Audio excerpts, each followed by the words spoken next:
mengaturkan itu makanan kepada orang yang malu tersebut. Yamuddu yadahu. Makan ambil makan kasih itu. Kasih orang itu makan. Karena orang itu kemungkinan malu untuk ngambil sendiri. Akhlaknya Rasulullah menghargai orang lain. Bal yamuddul yada wa yaqbidha, atau mengambil tangan orang itu sendiri, ambil makan ambil. Gitu. Dijemput tangan orang. Adab makan bersama. Wa yatanawalu qalilan ila an yastawfu. Dia pun sambil makan sedikit-sedikit ngajak orang itu makan, sedikit-sedikit ngajak orang itu makan terus supaya orang itu memenuhi keinginan dia untuk bisa makan bareng bersama tanpa segan silu. Fa in kana qalilal akli yatawaqqaf fil ibtida. Kalau dia tahu bahwa yang model makan ini pemalu banget, makannya cuma sedikit, dia pun makan sedikit juga. Kira-kira macam itu. Jago. Ya, tawaqqaf fil ibtida wa qallal al akal, dan mengurangi makan dia hatta idza tawassa'u fit ta'am, sampai kalau orang yang bersama dia itu sudah mulai kelihatan tidak segan lagi, tidak malu lagi, sudah lincah makan, baru dia tampak seriuskan begitu ngajak orang itu bersama-sama. Karena memulai itu kan tidak gampang.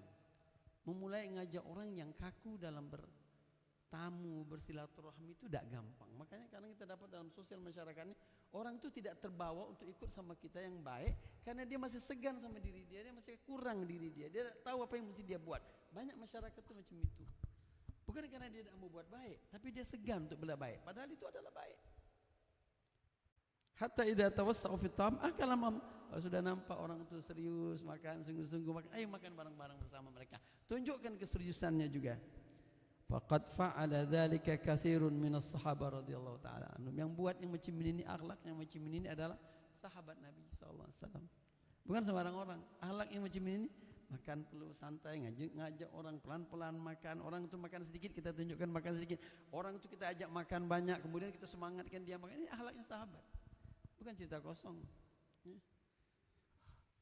Dan asal akhlak sahabat berarti akhlak Rasulullah sudah pasti. Wa idzam tana ali sababin falyatadhir ilaihim.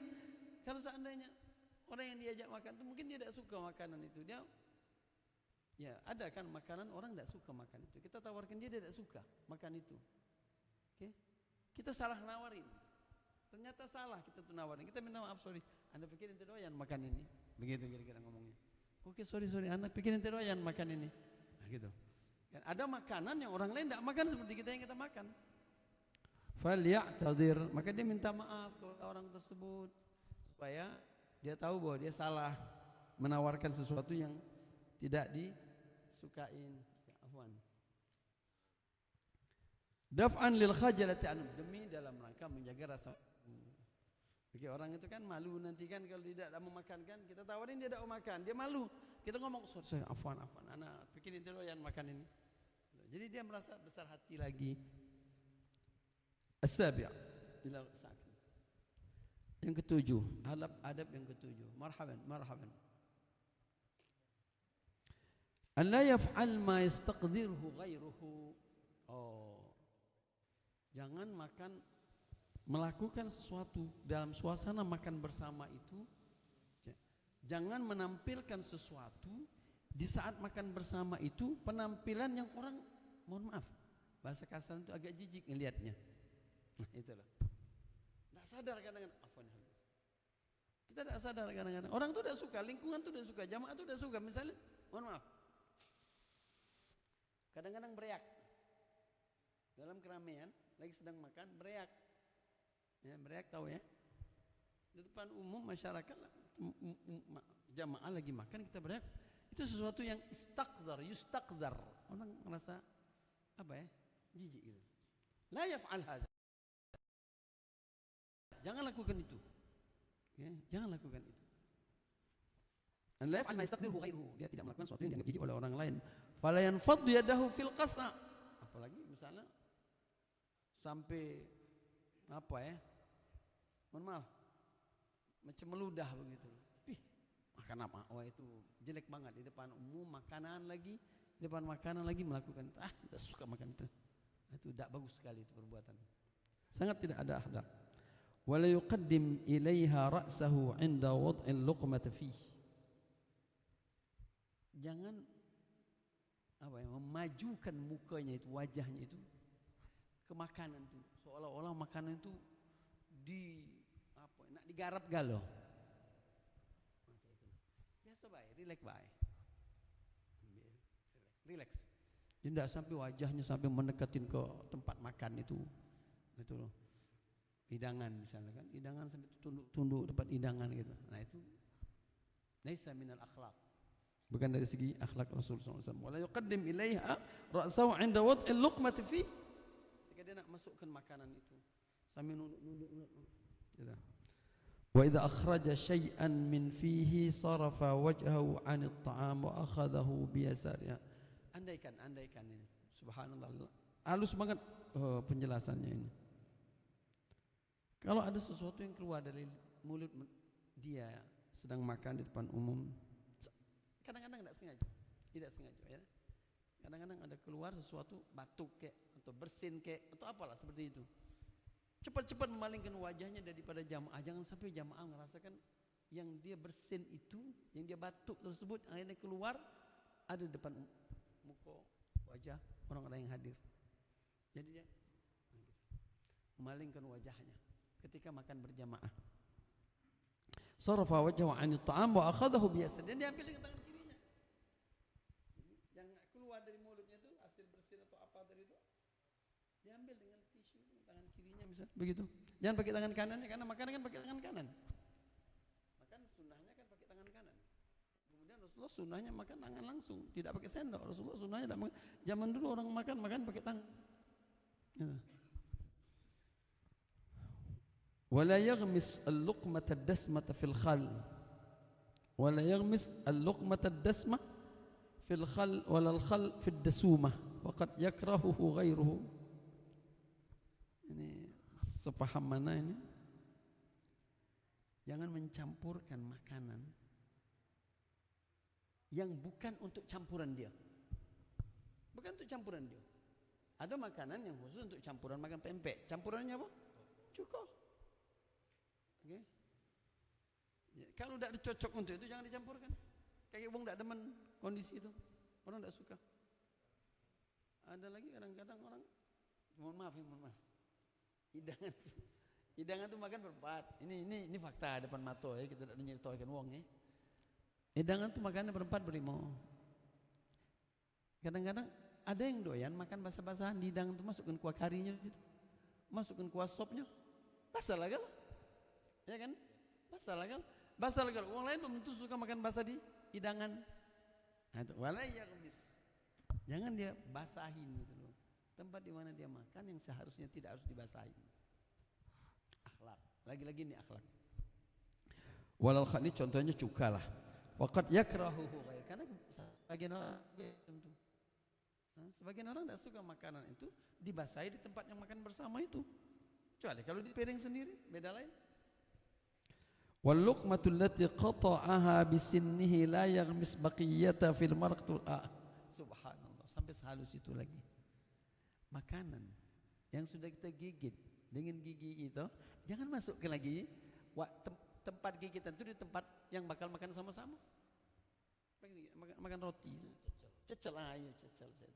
Jangan dicecelkan di tempat makan bareng. Habis digigit oleh kita. Jangan dicecelkan sisanya ke tempat yang makan bersama. Wala yatakallamu bima yudzakkir mustaqdarat. Jangan sampai pula ngomongin sesuatu saat makan omongan yang wong tidak senang. Tak senang ngomongnya. Jadi lidahnya harus dijaga. Yang nyenengkan wong makan di situ, yang buat wong tu nafsu makan di situ. Oke, yang wong tu tidak ngerasa risih kita makan di situ dengan omongan-omongan. Kadang-kadang omongan kita tu ngomong di situ wong risih dengannya. Akhirnya makan jadi tidak nafsu. Jago. Adab fi taqdim at-ta'am ila al-ikhwan az-zairin. Ini bab yang lain ini, bab yang ketiga. Adab tentang mendahulukan makanan kepada saudara kita yang datang. Kita ini kadang-kadang kedatangan tamu Cuman adab kita menawarkan makanan kepada mereka. Dia datang sama kita. Ya. Tamu datang ke rumah kita, kita nawarkan dia makanan. Dikupas. Ana kalau baca ini ana teringat ucapan Abdullah ibn Bisam. Ini cerita tentang akhlak Al-Quran, akhlak Islam, akhlak Rasul. Makanya dikatakan oleh Aisyah radhiyallahu taala di luar topik ini. Ketika ditanya Aisyah radhiyallahu taala, "Kaifa kana akhlaqur Rasul?" Qala kana khuluquhul Qur'an. Akhlaknya Nabi macam mana? Ada sahabat nanya kepada Aisyah, istrinya Rasul. Akhlaknya Nabi itu semuanya Quran. Terus dijawab lagi kadang-kadang di tempat lain Aisyah bilang kana Quran yamshi. Rasulullah itu umpama Quran yang berjalan. Ini Aisyah yang bilang, umpama Quran yang berjalan, arti jalan detik kehidupan Rasulullah 24 jam itu semuanya adalah Quran. Terus ada satu orang Yahudi masuk Islam namanya Abdullah ibn Salam. Salah satu di antara orang Yahudi yang terkenal masuk Islam di zaman Rasulullah ada Abdullah ibn Salam. Dia bilang apa? Kalian ini umat Islam yang beruntung banget. Beruntung banget. Dia orang kafir, aslinya orang Yahudi. Kalian beruntung banget setelah dia masuk Islam. Mempunyai seorang nabi yang ngajarin kalian jalan kehidupan mulai dari macam mana masuk ke toilet sampai ketemu Allah Ta'ala. Berhubungan dengan Allah. Sampai segitu. Urusan toilet kalian pun diurusinya, diperhatikannya, diajarkannya, sampai urusan hubungan kalian dengan Allah. Ini bagian daripada hal-hal yang sangat halus yang diajarkan oleh Rasulullah SAW, yang banyak umat Islam tidak tahu. Adab tentang memberikan makan pada orang saudara kita yang datang ke kita, zairin. Taqdimut ta'am ilal ikhwan fihi fadlun katsir. Menampakkan, menunjukkan, mengajukan makanan kepada saudara kita itu sesuatu yang mulia, sangat mulia. Sebuah penghargaan. Ini bukan ece-ece, menawarkan uang makan. Maka sampai dikatakan oleh Rasulullah, hargain pendatang ke rumahmu itu, penziarah ke rumah itu, tamu ke rumahmu itu, walau dengan cuma segelas air putih. Segelas air putih. Tidak kata makanan yang lain, tidak kata minuman yang lain. Gelas putih be, air putih be. Jadi memuliakan orang saudara kita suatu kebesaran, suatu kemuliaan yang luar biasa di sisi Allah Subhanahu wa taala. Qala Ja'far bin Muhammad radhiyallahu taala anhu, ini Ja'far bin Muhammad ini mungkin Ja'far Shadiq bin Muhammad al-Baqir nih kayaknya seperti itu. Okay? Cucunya Rasulullah sallallahu alaihi wasallam. Ana Zainal Abidin dan cicitnya Zainal Abidin. Dia bilang apa? Idza qa'adtum ma'al ikhwani 'alal ma'idah fa'atilul julus fa inna sa'atun la tuhsabu 'alaikum min a'marikum. Subhanallah, luar biasa. Kalau kamu duduk sama kawan-kawan kamu, saudara-saudara kamu di sebuah makanan hidangan, ada acara makan minum bersama, hidangan, fa'atilu, lamukan dikit. Lama ke? Duduk tuh ngajak makan uang tuh, lama ke? Jangan habis makan langsung pergi. Nah, Rasulullah makan tidak galak, makan sebelum buang lain berhenti, dia berhenti. Dan dia tidak tinggalkan uang itu yang makan bareng sama dia sampai selesai. Sama Rasulullah SAW tidak pernah melepaskan tangannya kalau dia salaman kepada saudaranya, tidak pernah. Sampai waktu melepaskannya. Itu cara Rasulullah. Nah, ini urusan duduk di tempat makan.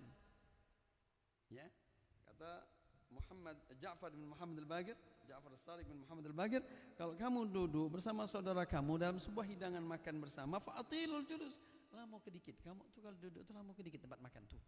Nyenangkan uang situ. Paling tidak bergurau sedikit banyak sambil makan, setelah makan itu kan. Fa innaha sa'ah, karena itu situasi, kondisi, saat-saat la tusab alaikum. Tidak bisa dihitung umur kamu di situ. Apakah kamu pacak ketemu lagi habis itu setelah makan tuh? Mungkin habis makan tuh kamu tidak ketemu lagi. Gitu. Kemungkinan itulah kesempatan kamu duduk bareng. Gitu. Karena amarun nas, umur manusia kan di tangan Allah. Kita tidak habis makan kita meninggal. Nah, kedatangan tamu ke rumah kita, kata Rasulullah di hadis yang lain, dia datang bawa rahmat.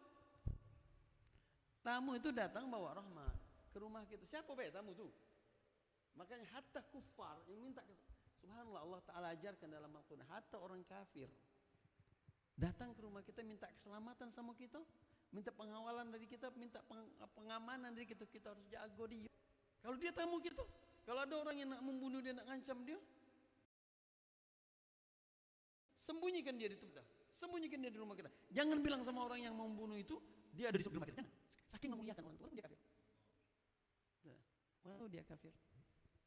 Okay. Terus kata Rasul, kata fa inna sa'atun la tusab alaikum min amal, kan waktu itu pada saat kamu makan bareng di hidangan bareng itu kemungkinan tidak ketemu lagi. Itulah waktu umur kamu yang masih tersisa. Barangkali setelah itu kamu tidak ketemu lagi. Dan tamu datang rahmat, bawa rahmat. Kalau dia keluar, bawa maghfirat, bawa ampunan Allah. Ya. Dia datang bawa rahmat, bawa rezeki. dia keluar bawa dosa kita, hilangkan dosa kita. Hadis Nabi sallallahu alaihi wasallam. Wa qala al-Hasan, al-Hasan di sini bisa jadi al-Imam Hasan. Kullu nafaqatin, kalau maksud tabi'in, biasanya kalau dia menyampaikan sesuatu biasanya itu adalah ucapan dari sahabat, dan biasanya dari sahabat itu adalah hadisnya Nabi sallallahu alaihi wasallam. Biasanya seperti itu. Al-Hasan bilang kullu nafaqatin yunfiquha rajulu ala nafsihi wa abawayhi faman dunahum yuhasabu illa fi ta'am. Oh. Dan Imam Hasan Al-Basri bilang semua nafaqat, infak kita, duit yang kita keluarkan, apa baik? Ya, dikeluarkan oleh seseorang, apapun itu nafaqat namanya, dikeluarkan oleh seseorang untuk dirinya dan untuk keluarganya, pak ibunya, mendunahum atau di bawah bapak ibunya, adik beradiknya dan semuanya, untuk keluarganya lah. Apapun nafaqat itu, yuhasab alaiha al-abdu illa nafaqat ar-rajuli ala ikhwani fi ta'am fa inna Allah subhanahu wa ta'ala yastahi an yas'aluhu an dhalik. Allah akan tanya nafaqat yang kita keluarkan untuk anak bini kita, untuk bapak ibu kita, untuk adik beradik kita, Allah akan tanya, itu duit dari mana? Itu duit dari mana? Halalnya Allah tanya, haramnya Allah hukum. Ya. Kecuali sesuatu yang kita keluarkan nafaqat untuk tamu, untuk tamu. Illa nafaqat. Fa inna Allah subhanahu wa ta'ala yastahi an yasalu an dhalik. Allah malu untuk nanya, inti dari mana makan tuh? Uang tamu itu kamu ngasih tamu itu dari Allah, tak malu nak nanya itu? Karena ada kemungkinan tamu itu darurat hidupnya dan kamu tak tahu. Okay. Kalau dia ada, kamu dah tahu kondisi dia, mungkin dia tak makan 3 hari, ya kamu dah tahu. Jadi kamu kalau keluarkan untuk mereka, tamu itu untuk makanan, Allah akan tanya. Tapi kalau kaitan dengan anak kamu, istri kamu, semua Allah akan tanya kamu. Yuhasab, nafaqat kamu itu Allah akan tanya, dari mana kamu dapat? Dari mana kamu dapat? Wa qala هذا ما ورد من الأخبار في الإطعام قال صلى الله عليه وسلم لا تزال الملائكة تصلي على أحدكم ما دامت مائدة موضوعة بين يديه حتى ترفع. Allah Ta'ala ini dalam hadis juga Rasulullah SAW bersabda, la tazalul malaikatu tusalli ala ahadikum. Tak berhentinya malaikat mengucapkan salawat untuk kita, untuk seseorang. Kalau kita tanya malaikat salawat untuk kita, macam mana bentuk salawatnya? Kita bersalawat kepada Rasulullah dengan mengucapkan Allahumma shalli ala sayyidina Muhammad wa ala sayyidina Muhammad, ya kan? Terus dalam Al-Quran disebut innallaha wa malaikatahu yusholluna 'alan nabiyyi ayyuhalladzina amanu shallu 'alaihi wa sallimu taslima. Ya, kita bersalawat kepada Rasulullah SAW, ada lagi yang mengucap salawat, tapi dibalas oleh Allah Ta'ala dan malaikat, mereka bersalawat. Allah bersalawat kepada Rasulullah, salawatnya apa? Maghfirah. Allah memberikan ampunan kepada orang yang bersalawat pada Rasulullah. Kemudian malaikat kalau dia bersalawat untuk kita, gara-gara kita bersalawat sama Rasulullah, dia minta ampunan kepada Allah. Ya, kalau malaikat bersalawat, berarti malaikat memintakan ampunan kepada Allah untuk kita. Nah sekarang kaitannya dengan kita makan, menyenangkan. Salawat sama kita ngapa? Mohonkan ampun pada kita, kan kita ngasih makan saudara-saudara kita, tamu-tamu kita. Malaikat memohonkan ampun tersebut. Baina hatta turfa, sampai makan. Selawat lagi. Ini salat malaikat kita pahamin adalah talabul maghfirah, memohonkan ampunan kepada Allah Subhanahu wa taala. بالقبول وتمام كل صلح حضرة الرسول محمد صلى الله عليه وسلم. الفاتحة.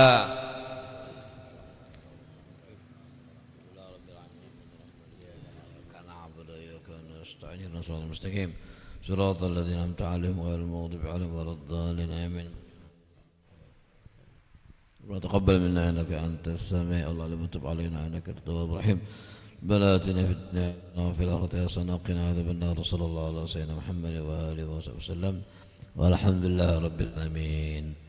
Para habaib, para tamu kita akan meninggalkan ghurfah munajah, kamar munajah Al-Habib Muhammad bin Al-Munawwar, dan kita akan menuju ke lokasi acara di belakang ya. Mari sambil kita menuju ke tempat tersebut kita membaca burdah. Maulaya salli wa sallim daiman abada لا حبيبك خير الخلق كلهم يا أكرم الخلق ما لمن ألوذ به سواك عند حلول الحادث الهمم مولاي صل سلم دائما أبدا على حبيبك خير الخلق كلهم ولن يضيق رسول الله جاهك به إذا الكريم تجلى باسم منتقم مولاي صل وسلم إيمان أبدا على حبيبك فإن من جودك الدنيا وضرتها ومن علومك علم اللوح والقلم مولاي صل وسلم دائما على حبيبك يا نفس لا تقنطي من زلة عظمت إن الكبائر في الغفران كالأمام مولاي صل دائما أبدا على حبيبك خير الخلق كلهم لعل رحمة ربي حين يقسمها تجي على حسب العصيان في القسام مولاي صل وسلم دائما على حبيبك خير الخلق كلهم.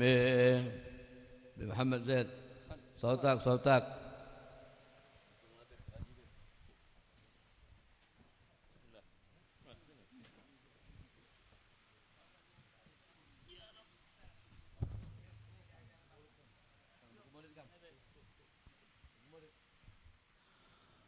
اللهم صل وسلم على سيدنا محمد وعلى آل سيدنا محمد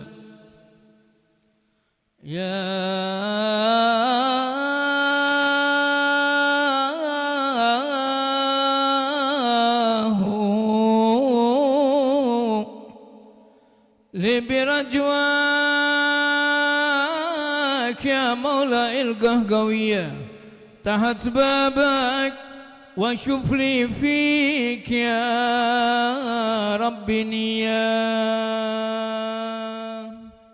لي برجوك يا مولاي القهقوية تحت بابك وشوف لي فيك يا ربي نية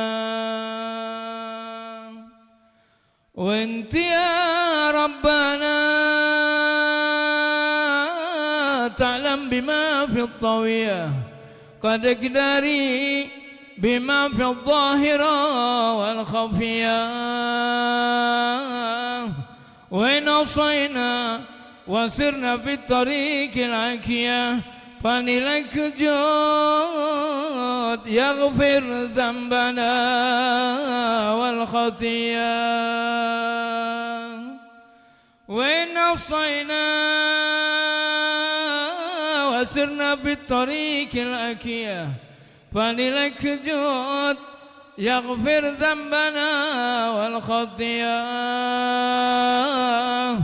تحت بابك وكل منك يبغى عطية يا الله اسلك بنا نهج الطريق السوية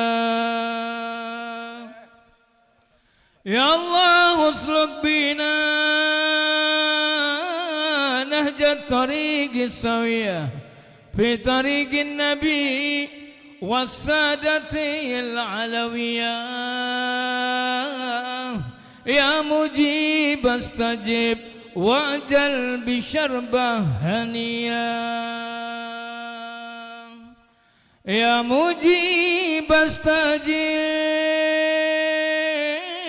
واجل بشربة هنية واصل عملنا يا ربنا والطوية واصل عملنا يا ربنا والطوية واكفنا ربنا شر الهوى والدنيا وإن دعت أهل ودك للعطايا الثانية ادعنا مثلهم نعرف حقوق المعية في كفلهم ومعهم بالجنان الألية إن طه النبي المختار خير البرية بختنا بالنبي هو كنزنا والخبية لتعك التاجي في الحال من نهبتيه وإن دعينا للبلوى يزيل البلية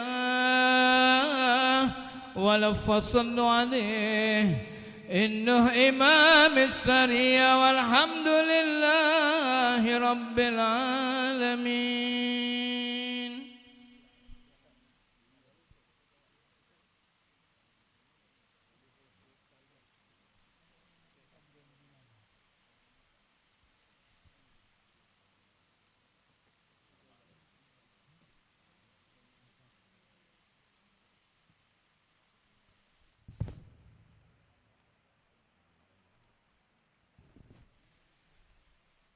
الله الله الله الله الله الله الله الله الله الله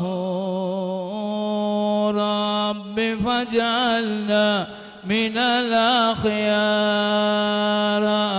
الله الله الله الله الله الله الله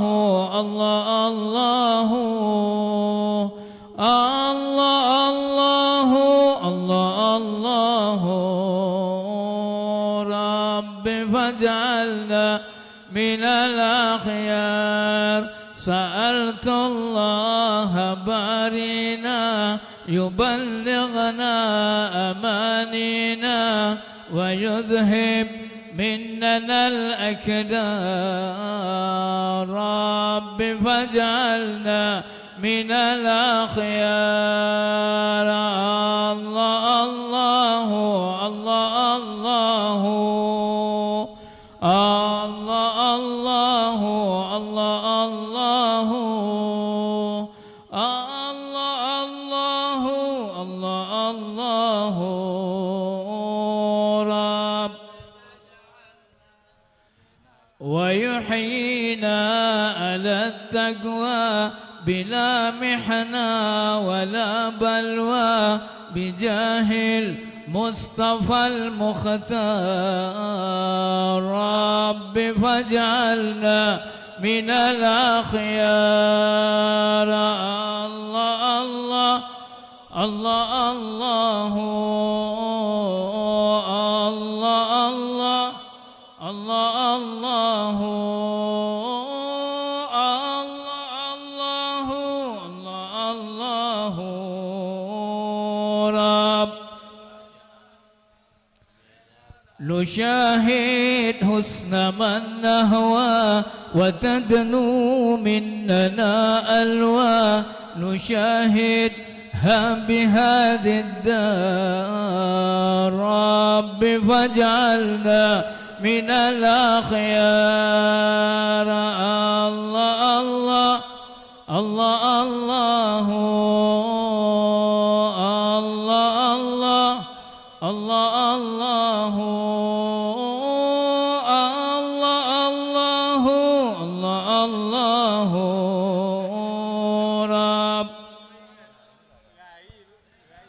وما ألوى سوى ذاتي وأوصافي وحالاتي ومنها دارت الأدوار رب فاجعلنا من الأخيار الله الله الله الله الله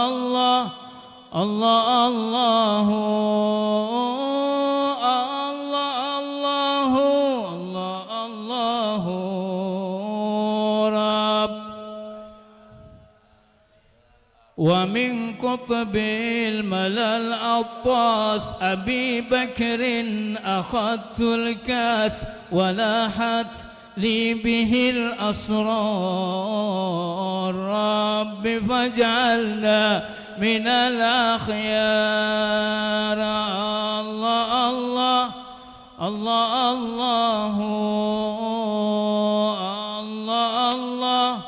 الله الله الله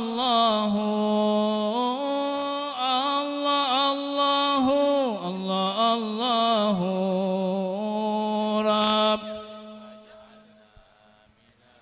وقولي عبدكم بالباب ينادي أيها الأحباب أغيثوا من أتى محتار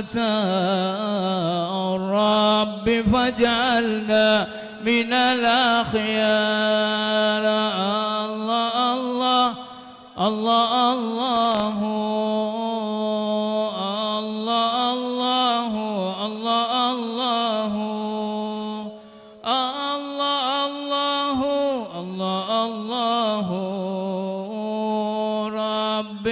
فاجعلنا من الأخيار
Kita akan memulai dengan pembacaan kitab Simtud Durar. Bismillahirrahmanirrahim. Al-Fatihah bil qabul wal iqbal wa salahi kulli hal wa anna Allah yaghfiru adh-dhunub wa yuslihu al-qulub wa yakshifu al-kurub wa yasturu al-uyub wa yubarik lana wa lakum fi kulli hal wa fil ahli wal mal wal 'iyal ويغفر لوالدينا ووالديكم ولجميع المسلمين والمسلمات والمؤمنين والمؤمنات وأن الله يتولانا بولايته ويحفظنا من شر بريته ويغفر لنا تقصيرنا في حقه وفي حق نبيه وفي حق أزواجنا وفي حق والدينا وفي حقوق جميع المسلمين ويبارك لنا في أوقاتنا وساعاتنا وإن قلنا وإياكم من ظل المعصية إلى عز الطاعة ومن حضيض النقصان إلى أوج المعالي، ومن كل حالة دنية إلى كل حالة مرضية، ويشفي أمراضنا ويصاحي أغراضنا ويطيل أعمارنا مع لطفه وعافيته، ويحسن سابقتنا ويحسن خاتمتنا، وعلى كل ما نواه حبيبنا علي بن محمد الحبشي إلى حضرة النبي صلى الله عليه وسلم. الفاتحة.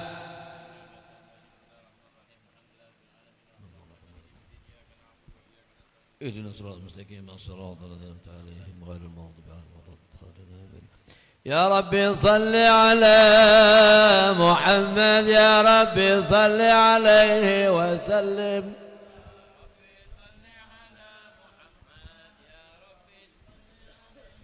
يا ربي صل على محمد، ما لاح في الأفق نور كوكب. صل على محمد يا ربي صل عليه وسلم. يا ربي صل على محمد الفاتح الخاتم المقرب.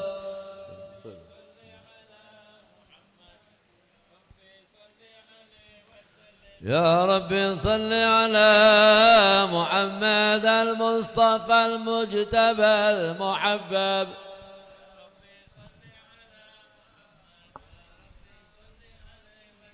يا ربي صل على محمد ما لاح بدر رغى بغيهم.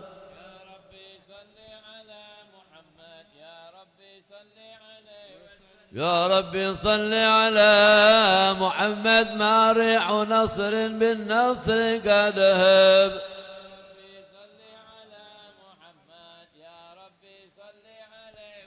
يا ربي صل على محمد ما سارت العيس بطن سبسب.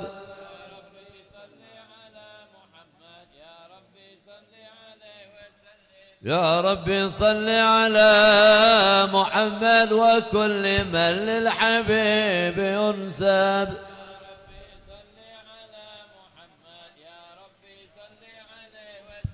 يا ربي صل على محمد وكل من للنبي يصحب. يا ربي صل على محمد، يا ربي صل عليه وسلم. يا ربي صل على محمد وكل من للنبي يصحب. يا ربي صل على محمد، يا ربي صل عليه وسلم. يا ربي صل على محمد واغفر وسامح من كان أذنب. يا ربي صل على محمد، يا ربي صل عليه وسلم. يا ربي صل على محمد وبلغ الكل كل مطلب. يا ربي صل على محمد، يا ربي صل عليه وسلم. يا ربي صل على محمد واسلك بنا ربي خير مذهب.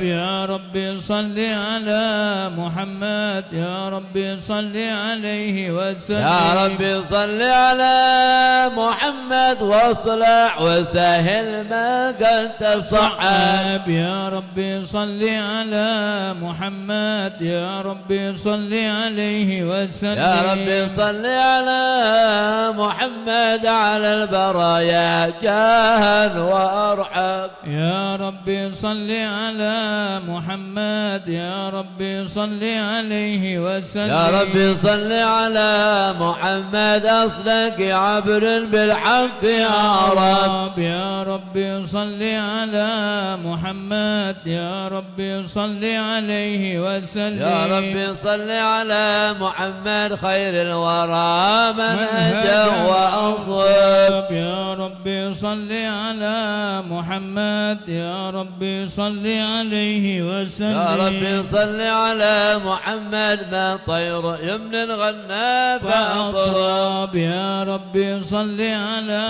محمد، يا ربي صل عليه وسلم. يا ربي صل على محمد، يا ربي صل عليه وسلم. يا ربي صل على محمد، يا ربي صل عليه السلام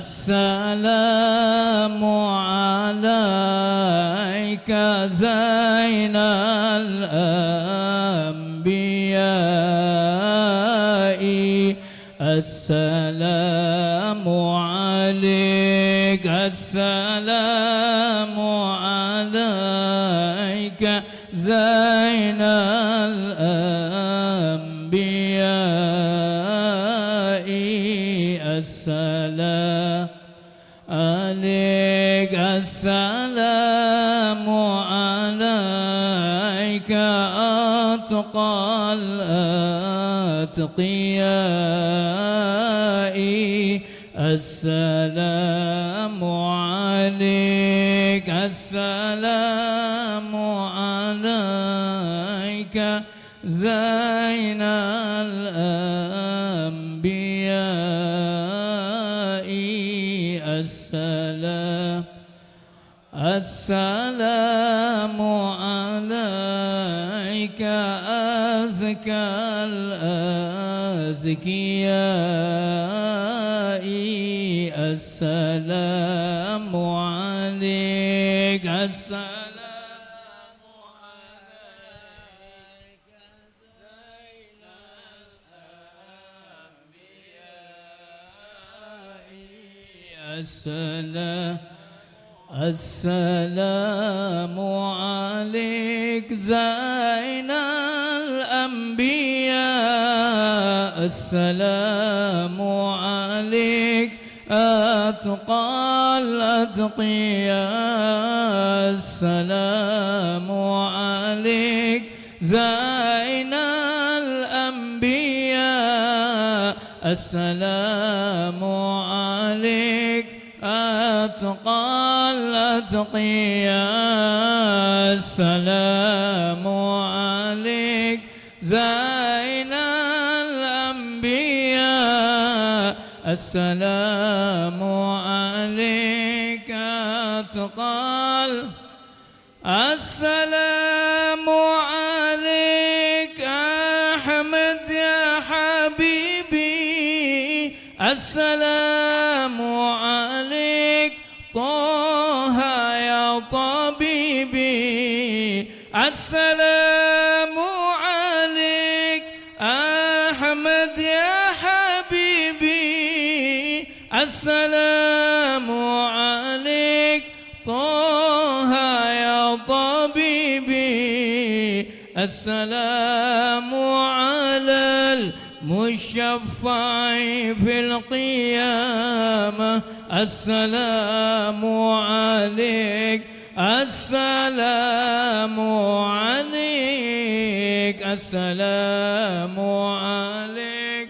زين الأنبياء السلام عليك أتقى الأتقياء السلام عليك زين الأنبياء السلام عليك أتقى يا رسول الله يا نبي يا نبي لك الشفاعة وهذا مطلبي يا نبي يا رسول الله يا نبي يا نبي لك الشفاعة وهذا مطلبي يا نبي يا رسول الله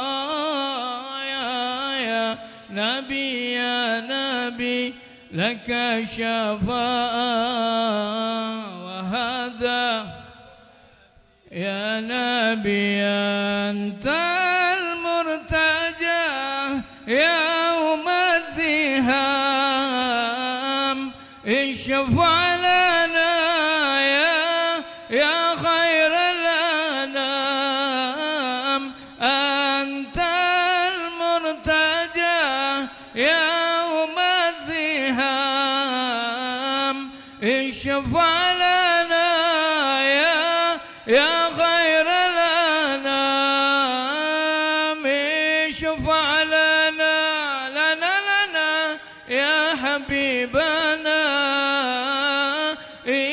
اشفع لنا يا حبيبنا لك الشفاعة يا رسول الله يا نبي يا رسول الله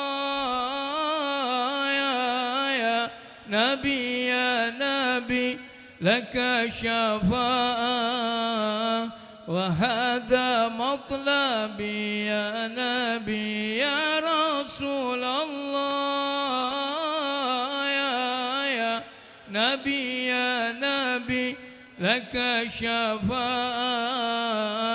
وهذا مطلبي يا نبي اللهم صل وسلم وبارك عليه وعلى آله. بسم الله الرحمن الرحيم. الحمد لله القوي سلطانه الواضح برهانه المبسوط في الوجود كرمه وإحسانه تعالى مجده وعظم شانه خلق الخلق لحكمة وطوى عليها علمه وبسط لهم من فائض المنة ما جرت به في أقداره القسمة فأرسل إليهم أشرف خلقه وأجل عبيده رحمة تعلقت إرادته الأزلية بخلق هذا العبد المحبوب فانتشرت آثار شرفه في عوالم الشهادة والغيوب وما جل هذا المن الذي تكرم به المنان وما أعظم هذا الفضل الذي برز من حضرة الإنسان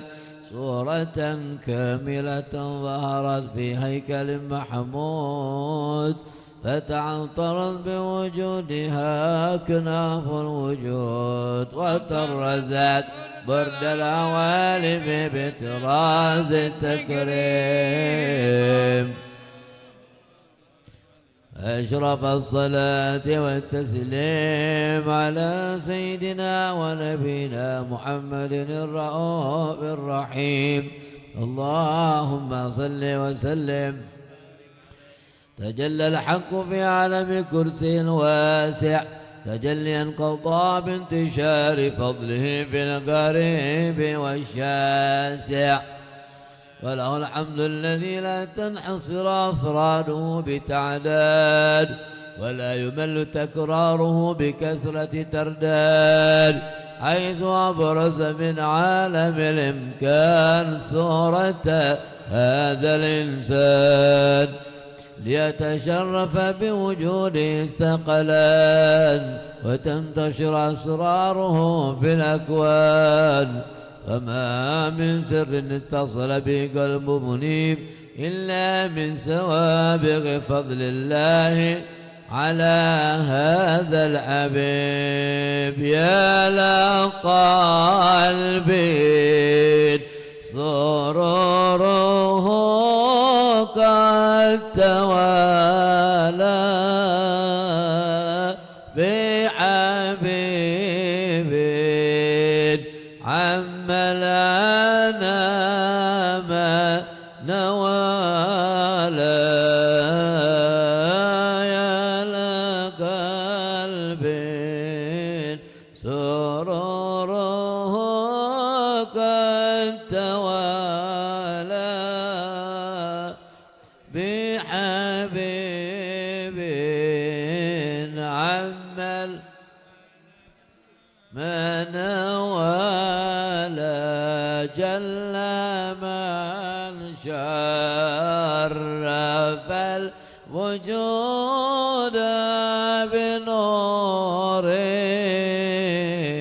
غمر الكون بهجة وجمالا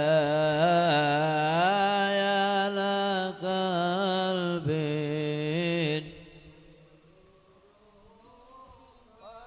توالى بحبيب عمل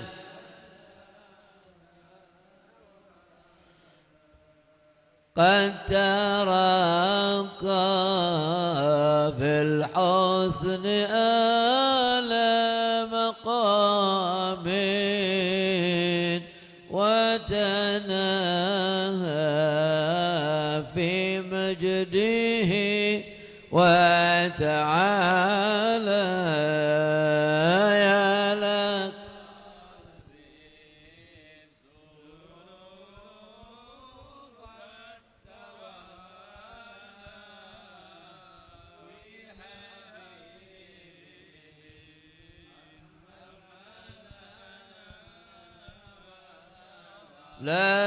لحظاته العيون فيما اجتلته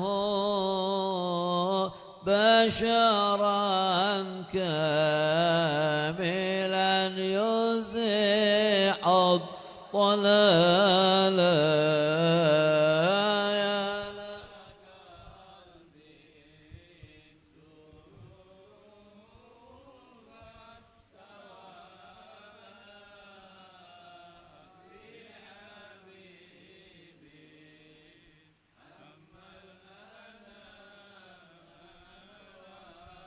وهو من فوق علم ما قد رأته رفعة في شؤنه وكمالا يا لقلبي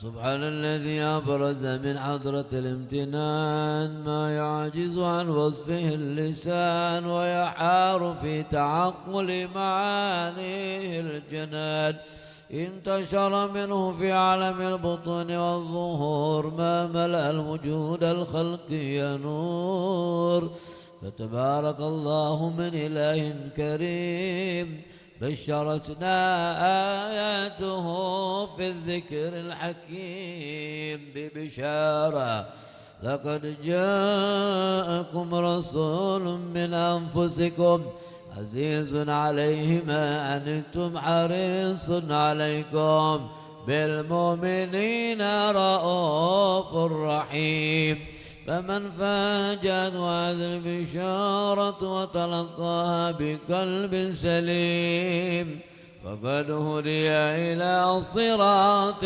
مستقيم الله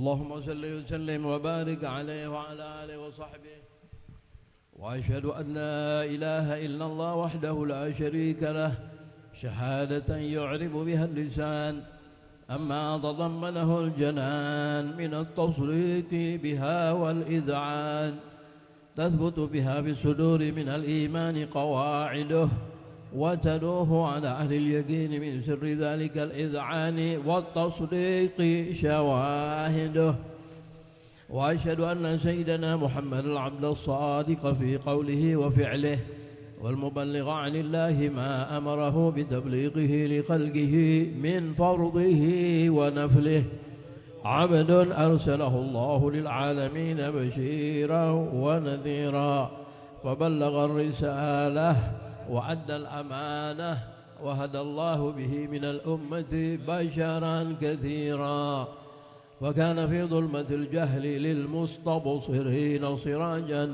وقمرا منيرا فما أعظمها من منة تكرم الله بها على البشر وما أوسعها من نعمة انتشر سرها بالبحر والبر اللهم صل وسلم بعجل الصلوات وأجمعها وأزكى التحيات وأوسعها على هذا العبد الذي وفى بحق العبودية وبرز فيها في خلعة الكمال وقام بحق الربوبية في مواطن الخدمة لله وأقبل عليه غاية الإقبال، صلاة يتصل بها روح المصلي عليه به وينبسط في قلبه نور سر تعلقه به وحبه، ويكتب بها بعناية الله في حزبه، وعلى آله وصحبه الذين اتقوا صهوة المجد بقربه وتفيأوا ظلال الشرف الأصلي بوده وحبه، ما ألدر الأكوان بنشر ذكراهم نصيب.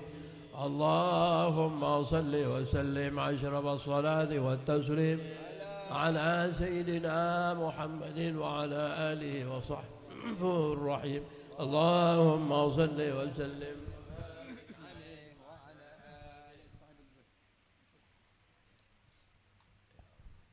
اللهم صل وسلم وبارك عليه وعلى آله.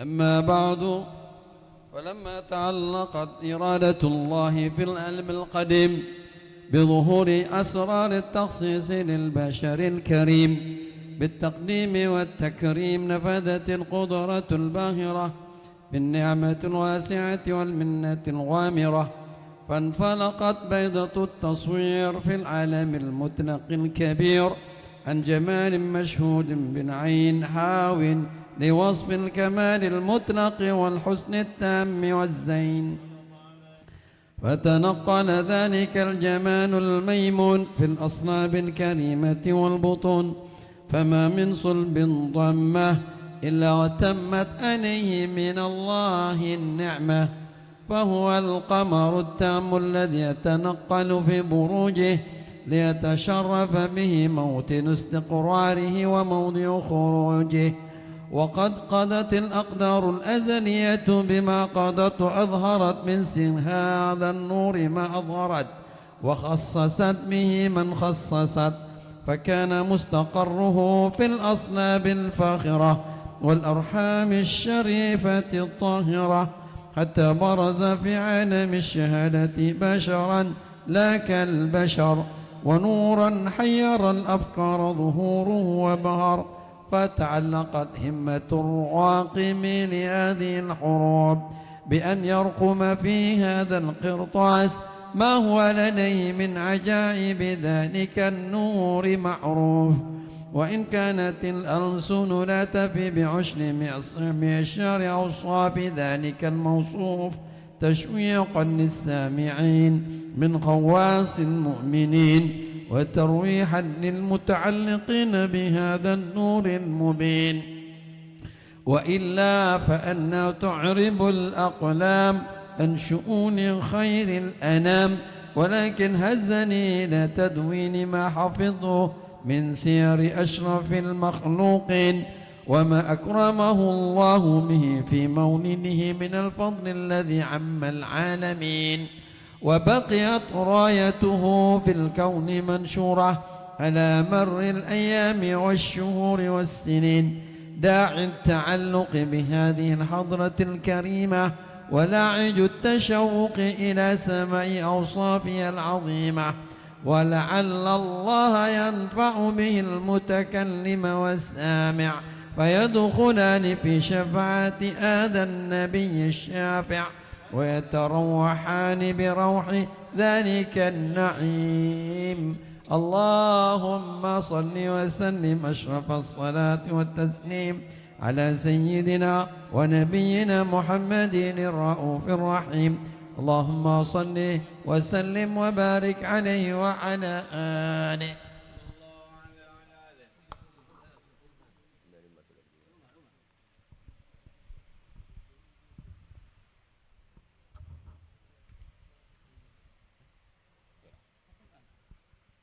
اللهم صل وسلم وبارك عليه وعلى آله. وقد آن للكلام أن يحط ما حركته به الأنامل مما استفادوا الفهم من صفات هذا العبد المحبوب الكامل والشمائل التي أحسن الشمائل. وهنا حسن أن نثبت ما بلغ إلينا في شأن هذا الحبيب من أخبار وآثار، ليتشرف بكتابة القلم والقرطاس وتتنزه في هدائق الأسماع والأبصار. وقد بلغنا في الأحاديث المشهورة أن أول شيء خلق الله هو النور مودع في هذه السورة. ونور هذا الحبيب أول مخلوق برز في العالم، ومنه تفرع الوجود خلقا بعد خلق فيما حدث وما تقادم. وقد أخرج عبد الرزاق بسند عن جابر بن عبد الله الأنصاري رضي الله عنهما قال: قلت يا رسول الله بأبي وأمي أخبرني عن أول شيء خلق الله قبل الأشياء. قال: يا جابر إن الله خلق قبل الأشياء نور نبيك محمد صلى الله عليه وسلم من نوره. وقد ورد من حديث أبي هريرة رضي الله عنه أنه قال: قال رسول الله صلى الله عليه وسلم: كنت أول النبيين في خلق وآخرهم في البعث. وقد تعدرت الرواية بأن أول الخلق وجودا وأشرفهم مولودا.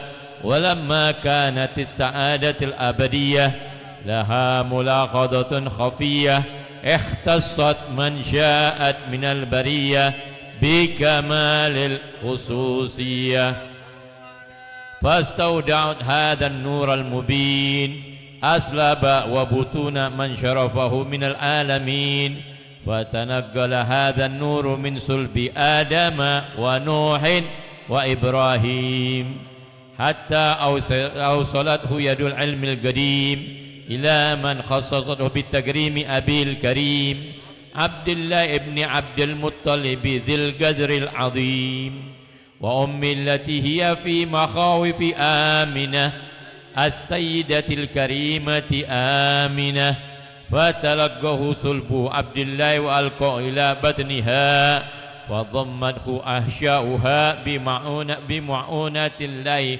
محافظة على حق هذه الدرة وصونها، فحملته برعاية الله كما ورد عنها حملا حفيفا لا تجد له ثقلا ولا تشكو منه ألما ولا عللا، حتى مر الشهر بعد الشهر من حمله، وقرب وقت بروز إلى عالم الشهادة لتنبسط على الحاضر عالم فيوض لفضله وتنتصر في آثار مجده الصميم. اللهم صل الصلاة والتسليم على سيدنا ونبينا محمد الرؤوف الرحيم. اللهم صل وسلم وبارك عليه. إذا ضاقت بك الأحوال يوما فبالأسحار صل على محمد.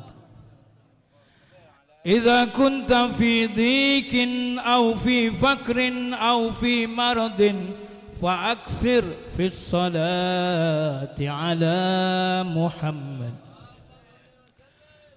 يصلي الله رب العرش عشرا على عبد يصلي على محمد، وفي عشر يصلي الله 100 فأكثر في الصلاة على محمد، وفي 100 يصلي الله 1000 فلا تنسى الصلاة على محمد، ولا تترك رسول الله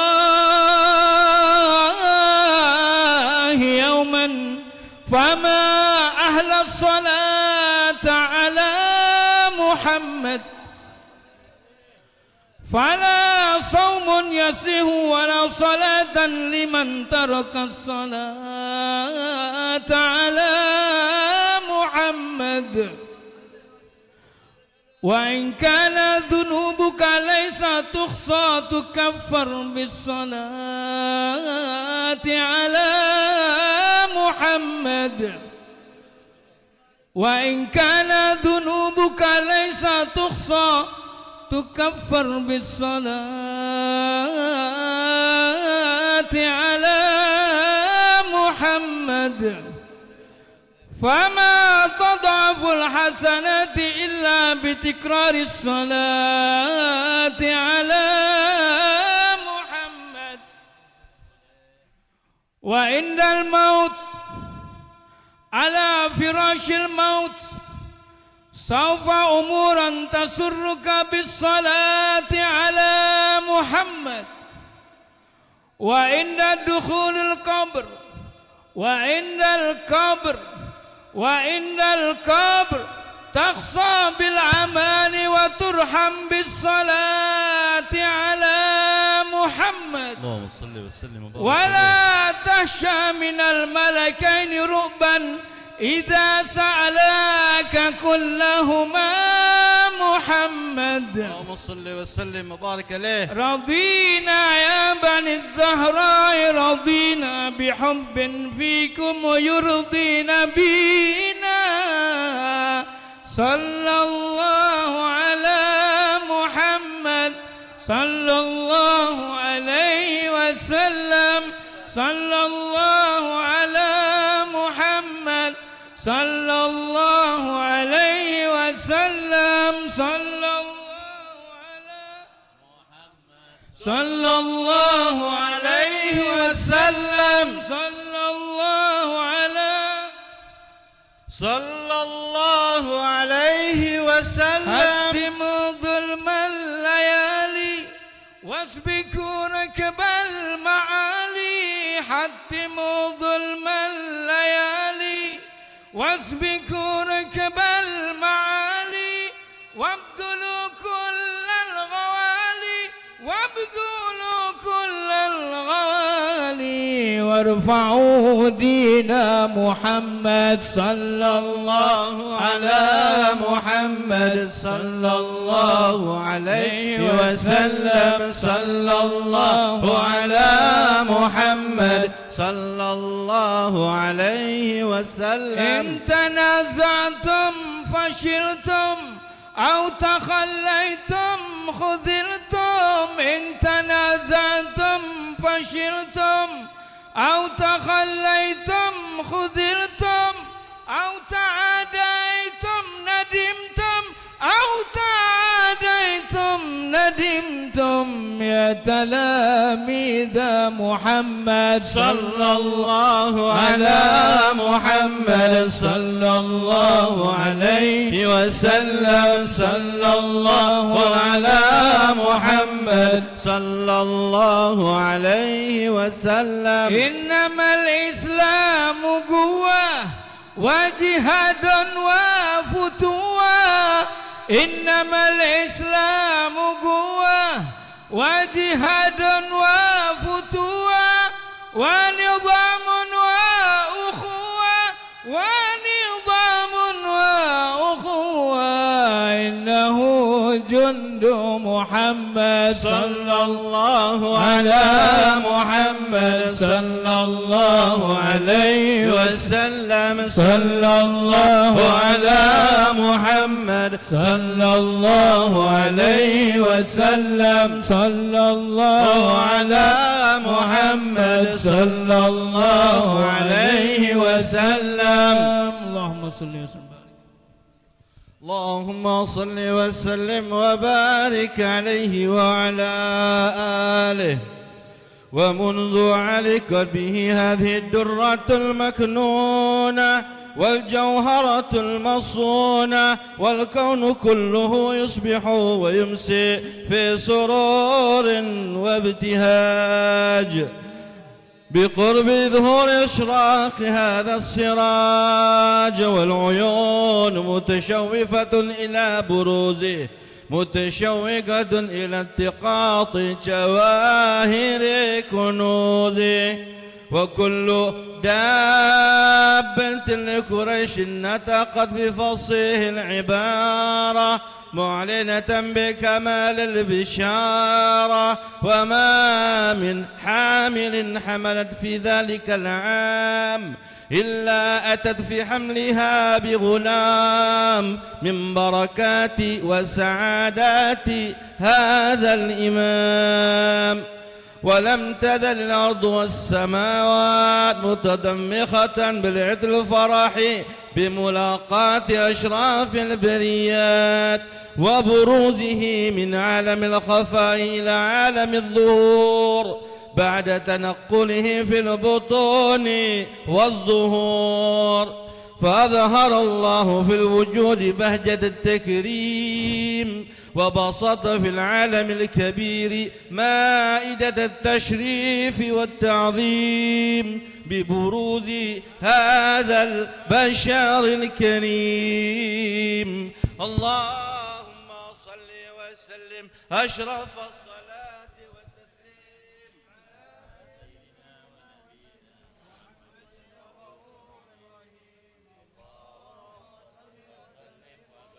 يا رسول الله سلام عليك يا رفيع الشان يا رفيع الشان يا رفيع الشان أنا والدرجي يا رسول الله سلام عليك يا رفيع الشان يا رفيع الشان يا رفيع الشان والدرج كل بيت أنت ساكنه ليس محتاجا ليس محتاجا ليس محتاجا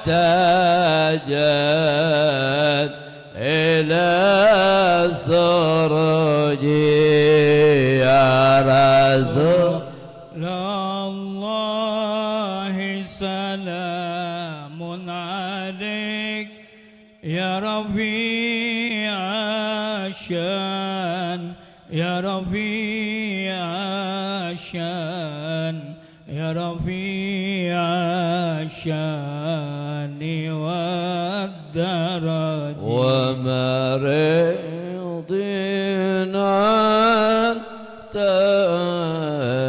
تعيده قد أتاه الله قد أتاه الله قد أتاه الله بالفرج يا رسول الله سلام عليك يا رفيع الشان يا رفيع الشان يا رفيع الشان والدرج وزمان أنت حاكمه زلما فيه زلما فيه زلما فيه من العوج يا رسول الله سلام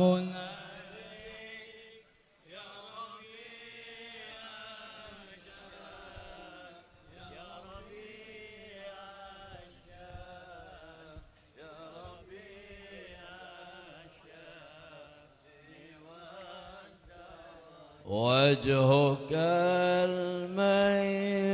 الميمون حجتنا يوم تأس يوم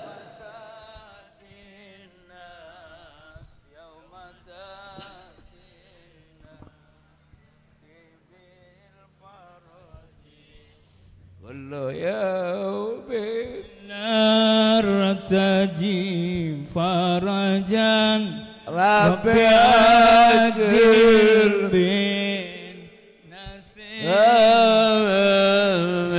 أجل ربي عجل منك بالفرجي يا رسول الله سلام عليك يا ربي يا ربي يا ربي أهل بيت المصطفى الطهري هم أمان الأرض هم أمان الأرض هم أمان الأرض فالذاكري يا رسول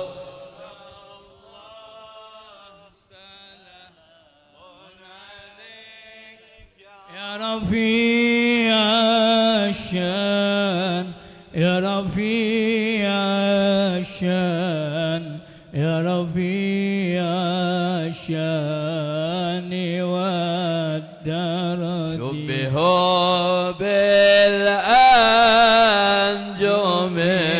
الزهري مثل ما قد جاء مثل ما قد جاء مثل ما قد جاء في السنن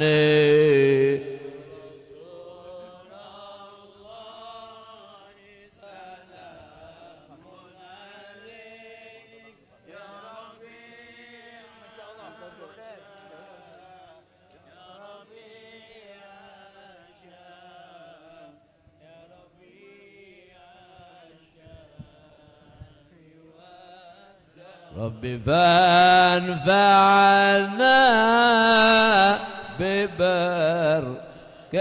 ببركتهم واهدنا الحسنى واهدنا الحسنى واهدنا الحسنى بمدهم يا رسول رسول الله سلام عليك يا رفيع الشاه يا رفيع الشاه يا رفيع الشان والدرج اللهم صل وسلم أشرف الصلاة والتسليم على سيدنا اللهم صل وسلم وبارك عليه وعلى آله فحين قرب عوان واضح هذا الحبيب أعلنت السماوات والأرض ومن فيهن بالترحيب وأمطار الجود إلهي على أهل الوجود تثيج وألسنة الملائكة بالتبشير للعالمين تعي سبحان الله والحمد لله إلا الله والله أكبر سبحان الله والحمد لله ولا إله إلا الله سبحان الله والحمد لله ولا إله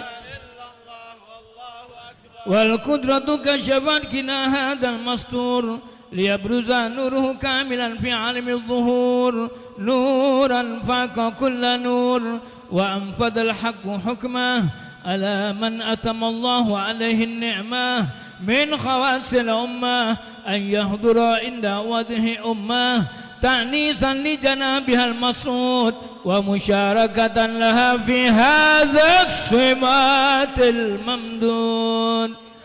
فحضرت بتوفيق الله سيدة مريم والسيدة آسيا ومعهما من الحور العين من قسم الله له من الشرف بالقسمة الوافية. فأتى الوقت الذي رتب الله له دور وجود هذا المولود فانفلق صبح الكمال من النور أن أموت وبرز الحامد المحمود مذعنا لله بالتعظيم والسجود. صلى الله على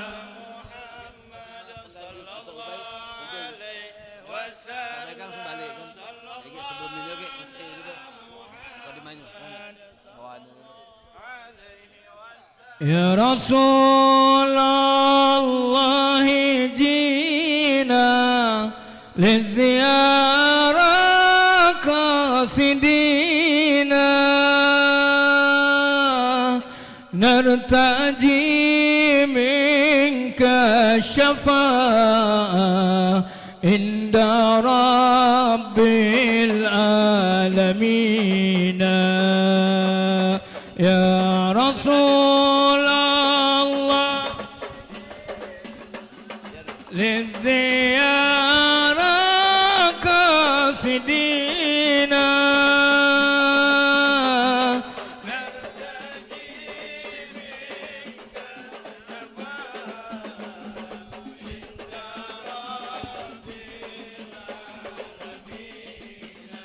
يا نبي سلام عليك يا رسول سلام عليك الله يا حبيب سلام عليك صلوات الله عليك الله يا نبي سلام عليك يا رسول سلام عليك يا حبيب.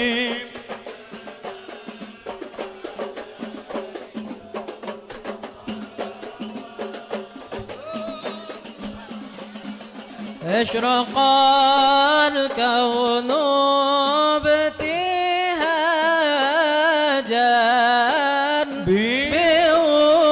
بوجود المصطفى فأحمد ولأهل الكون أنس وسرور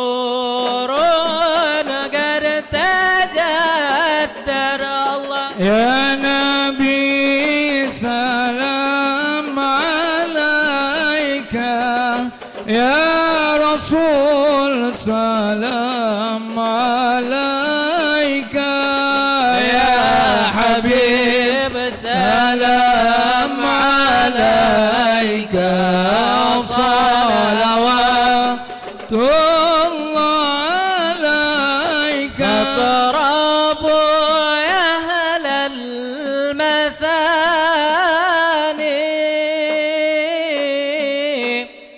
فهزار اليمن غرار واستضيء بجمال فقبل حسن تبرر. يا نبي سلام عليك يا رسول سلام عليك يا حبيب سلام عليك صلوات الله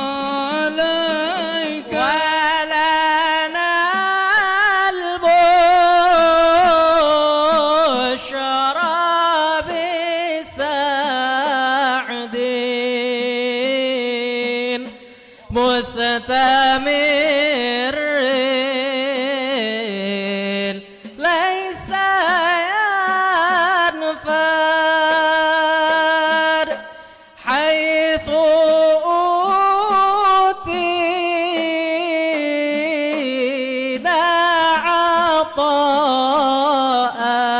عطاء جمع الفخر المؤبر صل يا ربي على أحمد النبي الهادي الأمين المشفع في القيامة عند ربي صلى الله عليك يا نبي الله صلى الله عليك يا نبي يا جد الحسن والحسين صلى الله عليك يا نبي صلى الله عليك يا نبي صلى الله عليك يا رسول الله يا جد الحسن والحسين صلى الله عليك يا نبي فلربي كل حمد جل يحصره العد الله إذ حبانا بوجود مصطفى الهادي محمد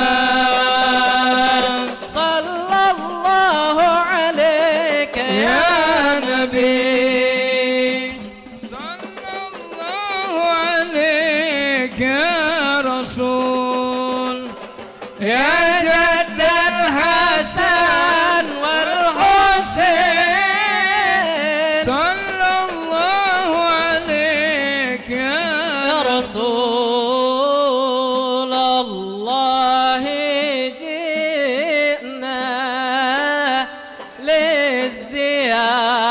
للزيارة قاصدين الله نرتجي منك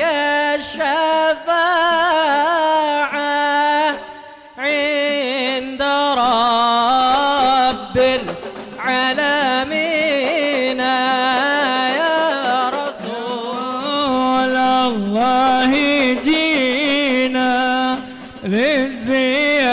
للزيارة قاصدين الله نرتجي منك الشفاعة عند رب العالمين يا رسول الله أهلا بك إن بك نسعد الله وبجاهه يا إلهي جد وبلغ كل مقصد يا رسول الله جينا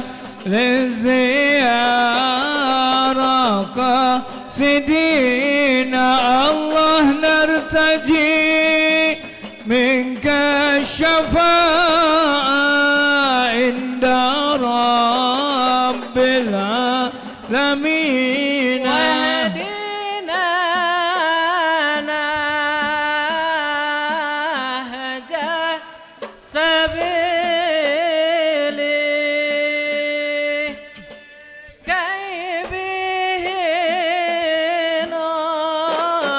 نسعد ونرشد استغفر الله رب البرايا استغفر الله من الخطايا ربي بلغنا بجاهه في جواره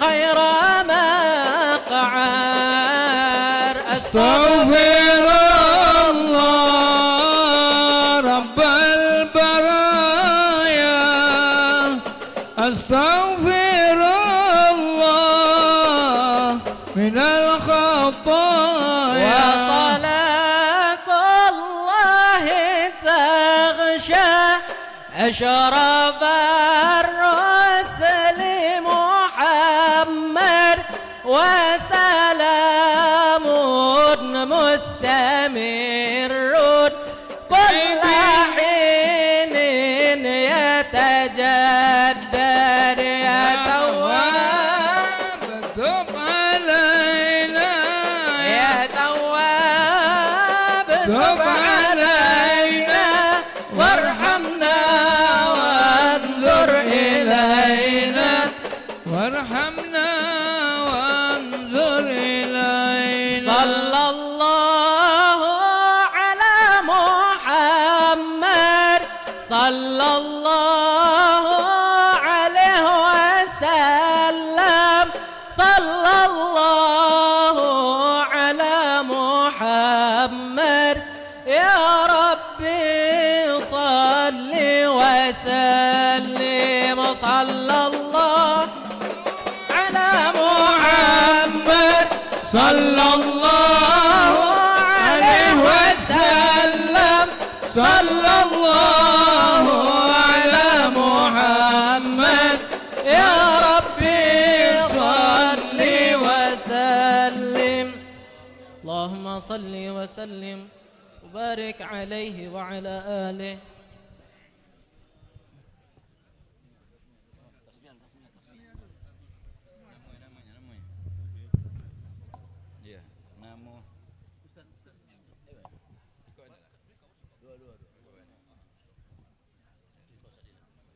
Assalamualaikum warahmatullahi wabarakatuh. Bismillahirrahmanirrahim. Alhamdulillahirabbil alamin. Allahumma shalli wa sallim ala sayyidina Muhammadin wa ala alihi wa sahbihi ajmain, amma ba'du.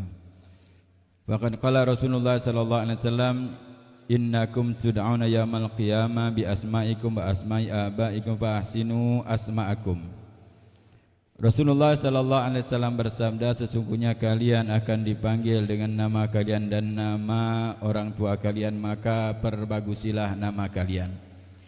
Alhamdulillah, di hadapan kita dua bayi yang telah disepakati oleh dua orang tuanya, nama-nama yang luar biasa, nama yang bagus. Yang pertama adalah yang bernama Umar Muhammad At-Thayyib bin Thayyib Noh, dan yang kedua Fatimah Halimah binti Tomi.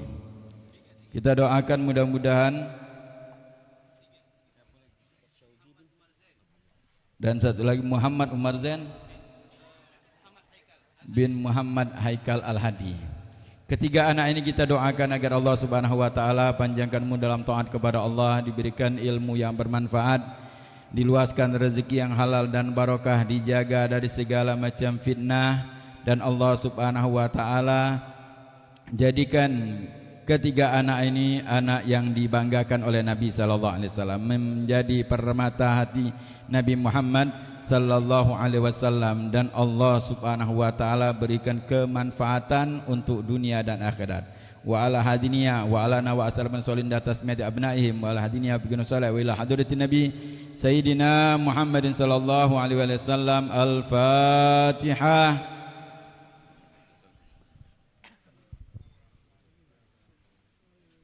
العالمين الرحمن الرحيم مالك يوم الدين إياك نعبد وإياك نستعين صراط المستقيم صراط الذين أنعمت عليهم غير المغضوب عليهم ولا الضالين.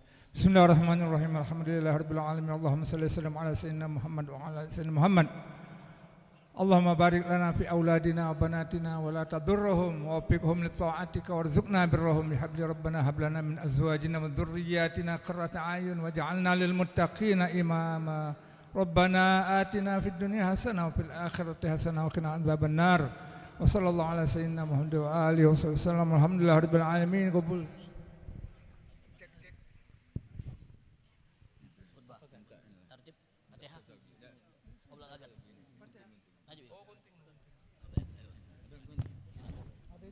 Bismillahirrahmanirrahim. Assalamualaikum warahmatullahi wabarakatuh. Alhamdulillah wassalatu wassalam ala Rasulillah Muhammad ibni Abdillah wa ala alihi wa sahbihi wa man walah. Ma'asyiral habaib wal asatizah wal hadirin wal hadirat yang dirahmati oleh Allah Subhanahu wa taala. Alhamdulillah pada hari ini tanggal 3 Januari 2026 kita akan sama-sama menyaksikan proses akdun nikah antara As-Sayyid Muhammad Najib bin Haidar bin Shahabuddin dengan Asy-Syarifah Fatimah Hilyah binti Ustadzina Umar bin Muhammad Al-Munawwar.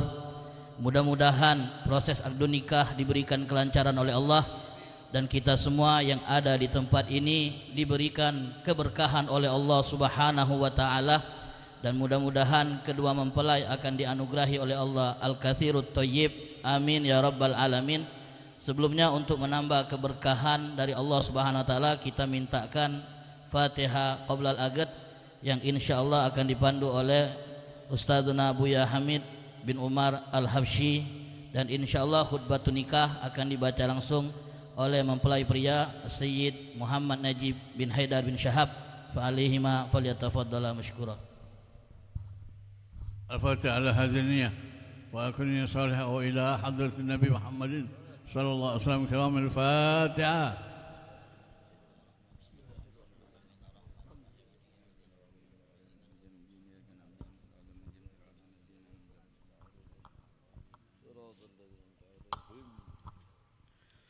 الحمد لله المحمود بنعمته المعبود بقدرته المطاع بسلطانه المرهوب من عذابه وسطوته النافذ أمره في سمائه وأرضه الذي خلق الخلق بقدرته وميزهم بأحكامه وعزهم لدينه وأكرمهم بنبيه محمد صلى الله عليه وآله وصحبه وسلم. إن الله تبارك اسمه وتعالى عظمته جعل المصاهرة سببا لاحقا وأمرا مفترضا أوشج به الأرحام وألزم الأنام. فقال عز من قائل وهو الذي خلق من الماء بشرا فجعله نسبا وصهرا وكان ربك قديرا. فإن الأمور كلها بيد الله يقضي فيها ما يشاء ويحكم ما يريد لا مؤخر لما قدم ولا مقدم لما أخر ولا يجتمع اثنان ولا يفترقان إلا بقضاء وقدر وكتاب من الله قد سبق. فأمر الله يجري إلى قضائه وقضاؤه يجري إلى قدره ولكل قضاء قدر ولكل قدر أجل ولكل أجل كتاب يمحو الله ما يشاء ويثبت وعنده أم الكتاب. ثم إن الحمد لله نحمده ونستعينه ونستغفره ونعوذ بالله من شرور أنفسنا ومن سيئات أعمالنا. من يهده الله فلا مضل له ومن يضلل فلا هادي له. وأشهد أن لا إله إلا الله وحده لا شريك له وأشهد أن سيدنا محمدا عبده ورسوله أرسله بالهدى ودين الحق ليظهره على الدين كله ولو كره المشركون. أما بعد فإني أوصيكم ونفسي بتقوى الله. قال تعالى يا أيها الذين آمنوا اتقوا الله حق تقاته ولا تموتن إلا وأنتم مسلمون.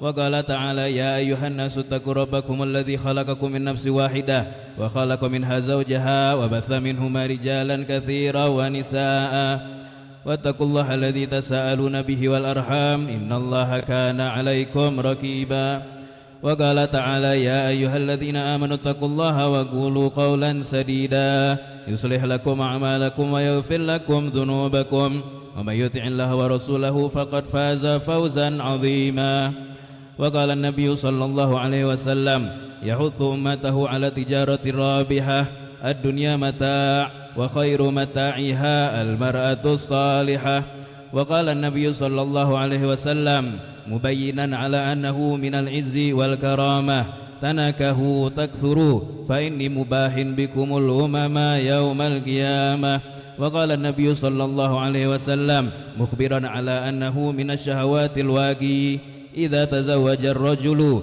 فقد استكمل نصف دينه فليتق الله في النصف الباقي وقال النبي صلى الله عليه وسلم خذوا عني النكاح من سنتي فمن رغب عن سنتي فليس مني النكاح سنة الأنبياء وشعار الأولياء وجنة الأتقياء قولوا جميعا بسم الله بسم الله والحمد لله والحمد لله والصلاة والسلام على رسول الله سيدنا محمد بن عبد الله تبنا إلى الله من جميع ما يكره الله من جميع ما يكره الله قولا وفعلا ظاهرا وباطنا أستغفر الله من ترك الصلاة ومن التقصير فيها أستغفر الله من ترك الزكاة ومن التقصير فيها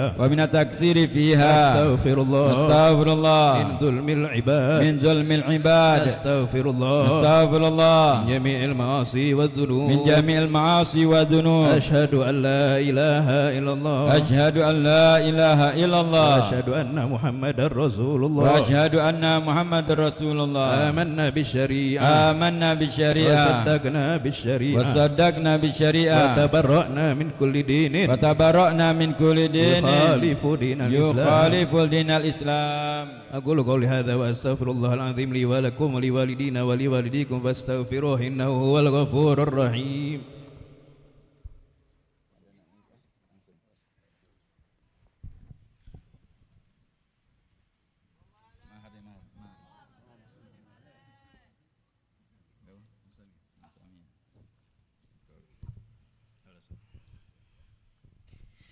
بسم الله الرحمن الرحيم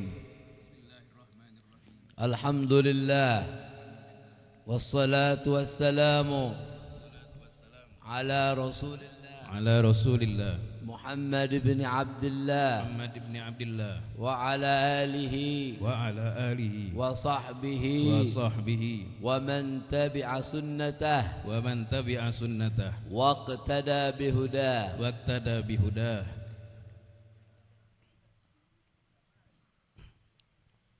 أوصيكم عباد الله ونفسي بتقوى الله وقد فاز المتقون يا سيد محمد نجيب بن هيدر شهاب أزوجك على ما أمر الله به من إمساك بمعروف أو تسريح بإحسان يا سيد محمد نجيب بن هيدر الشهاب زوجتك مخطوبتك بنتي فاطمة حلية بمهر 500 روبية عملة 500,000 روبية عملة إندونيسية نقدا قبلت تزويجها بالمهر المذكور يا سيد محمد نجيب بن هيدر شهاب أنكحتك مخطوبتك بنتي فاطمة حلية بمهر 500,000 روبية عملة إندونيسية نقدا قبلت نكاحها بالمهر المذكور يا سيد محمد نجيب بن هيدر شهاب زوجتك وأنكحتك بنت فاطمة حلية بمهر 500,000 روبية عملة إندونيسية نقدا. قبلت تزويجها ونكاحها بالمهر المذكور. بسم الله الرحمن الرحيم. الحمد لله رب العالمين. اللهم صل وسلم على سيدنا محمد وعلى آل سيدنا محمد. اللهم اجعل هذا العقد مبارك والكرام سعيد، واجعله في قلوبهم الخير والبركة واليمن والسعادة الأبدية، وبارك لهما واجمع شملهما وأدم الألفة بينهما وارزقهما الأرزاق الحسية والمعنوية، كل ذلك مسحوبا باللطف والعفو والعافية التامة والصحة الكاملة والذرية الطيبة الكثيرة المباركة. اللهم علم بينهما كما علمت بين آدم وحواء، وعلم بينهما كما علمت بين إبراهيم وسارة، وعلم بينهما كما علمت بين يوسف وزليخا، وعلم بينهما كما علمت بين رسول الله صلى الله عليه وسلم في خديجة الكبرى عائشة الرضا، وعلم بينهما كما علمت بين علي بن أبي طالب وفاطمة الزهراء. بحق ربنا هب لنا من أزواجنا ذريتنا قرة أعين واجعلنا للمتقين إماما. وبحق ربنا آتنا في الدنيا حسنة وفي الآخرة حسنة وقنا عذاب النار وأدخلنا الجنة مع الأبرار يا عزيز يا غفار يا ستار يا رب العالمين. صلى الله عليه وسلم محمد وعلى آله وصحبه وسلم. الحمد لله رب العالمين.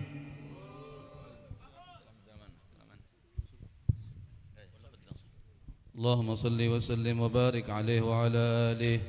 ولقد اتصف صلى الله عليه وسلم من محاسن الأخلاق بما تضيق عن كتابته بطون الأوراق. كان صلى الله عليه وسلم أحسن الناس خلقا وخلقا، وأولهم إلى مكارم الأخلاق سبقا، وأوسعهم بالمؤمنين حلما ورفقا، برا رؤوفا لا يقول ولا يفعل إلا معروفا، له الخلق السهل واللفظ المحتوي على المعنى الجزل، إذا دعاه المسكين أجابه إجابة معجلة، وهو الأب الشفيق الرحيم باليتيم والأرملة، وله مع سهولة أخلاقه الهيبة القوية التي ترتعد منها فرائس الأقوياء من البرية، ومن نشر طيبه تعطرت الطرق والمنازل، وبعرف ذكره تطيبت المجالس والمحافل، فهو صلى الله عليه وسلم جامع الصفات الكمالية والمنفرد في خلقه وخلقه بأشرف خصوصية، فما من خلق في البرية محمود إلا وهو متلقا عن زين الوجود. أجملت في وصف الحبيب وشأنه، وله العلا في مجده ومكانه، أوصاف عز قد تعالى مجدها أخذت على نجم السها، وقد انبسط القلم في تدوين ما أفاده العلم من وقاء مولد النبي الكريم، وحكاية ما أكرم الله به هذا العبد المقرب من التكريم والتعظيم والخلق العظيم. فحسن مني أن أمسك عنة الأقلام في هذا المقام وأقرأ السلام على سيد الأنام. السلام عليك أيها النبي ورحمة الله وبركاته. السلام عليك أيها النبي ورحمة الله وبركاته. السلام عليك أيها النبي ورحمة الله وبركاته. وبذلك يحسن الختم كما يحسن التقديم، فعليه أفضل الصلاة والتسليم.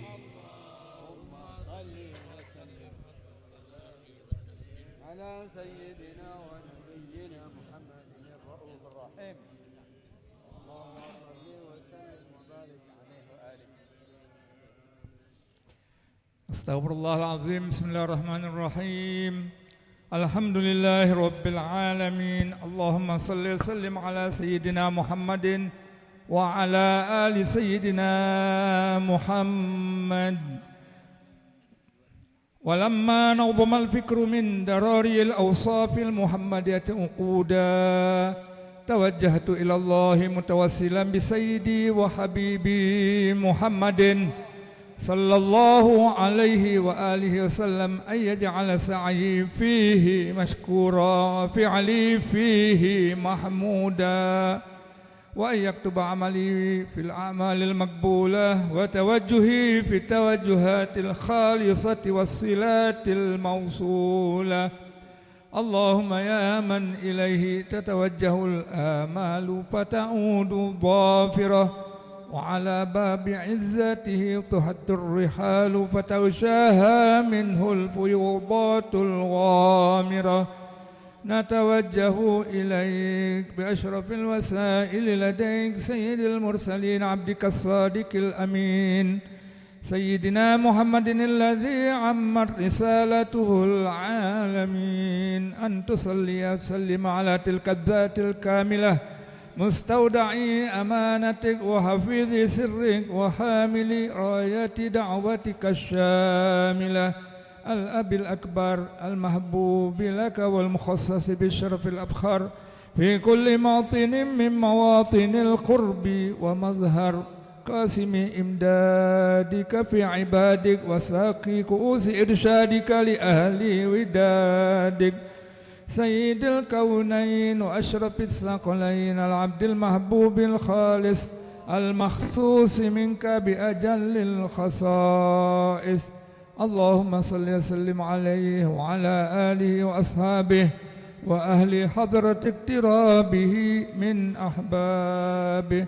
اللهم إنا نقدم إليك جاه هذا النبي الكريم ونتوسل إليك بشرف مقامه العظيم أن تلاحظنا في حركاتنا وسكناتنا بعين عنايتك، وأن تحفظنا في جميع أطوارنا وتقلباتنا بجميل رعايتك وحسين وقايتك، وأن تبلغنا من شرف القرب إليك وإلى هذا الحبيب غاية آمالنا، وتتقبل منا ما تحركنا فيه من نياتنا وأعمالنا، وتجعلنا في حضرة هذا الحبيب من الحاضرين وفي طريق اتباعه من السالكين، ولحقك وحقه من المؤدين، ولأهدك من الحافظين. اللهم إنا لنا أطماعا في رحمتك الخاصة فلا تحرمنا، وظنونا جميلة هي وسيلتنا إليك فلا تخيبنا.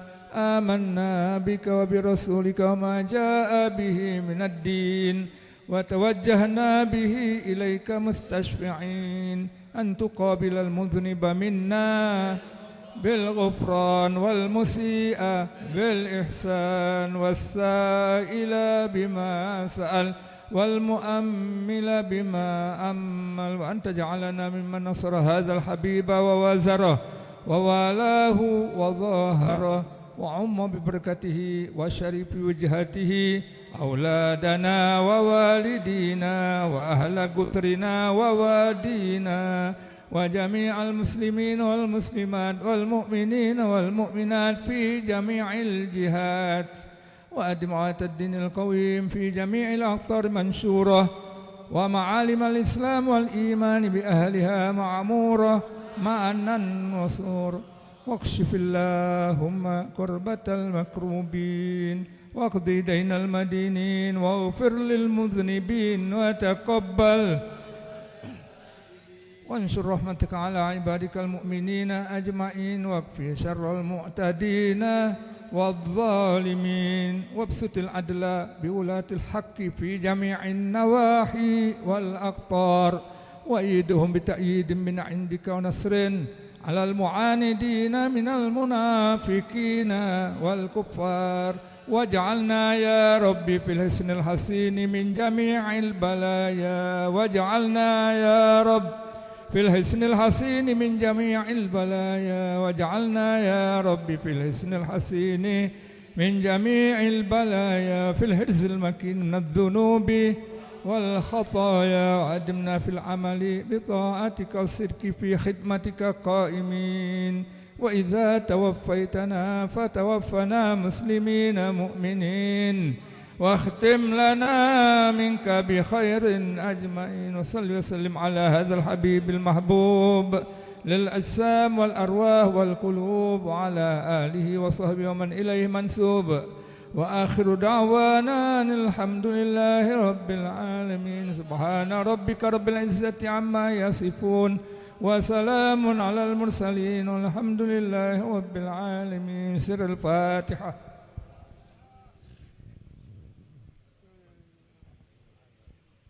ربنا كما من يمنك يا ارحم الراحمين وصلى الله وسلم الحمد لله رب العالمين.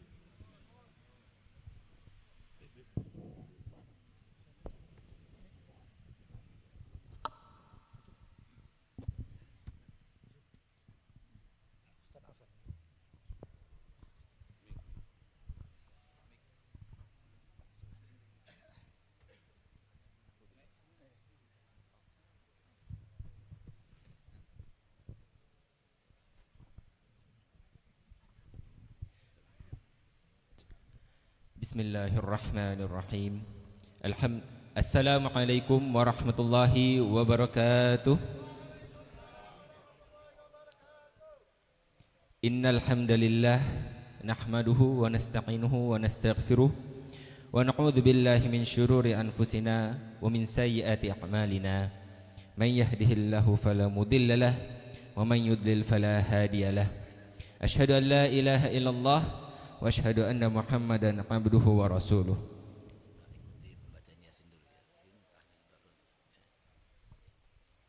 Allahumma salli wa sallim wa barik ala sayyidina Muhammadin wa ala alihi wa sahbihi ajma'in. Amma ba'd.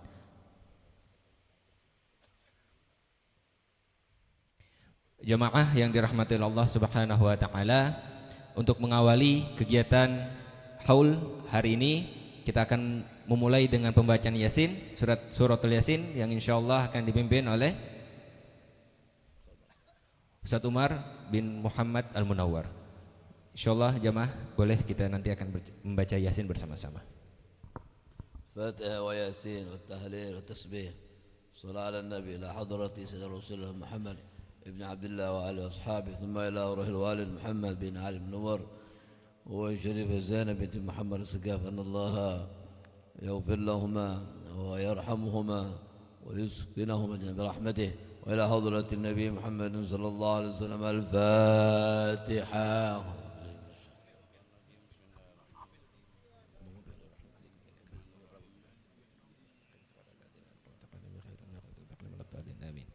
Pemberitahuan kepada pemilik mobil Sigra BG 1922 UH warna putih, BG 1922 UH Sigra, boleh dipindahkan kendaraannya karena ada yang mau lewat.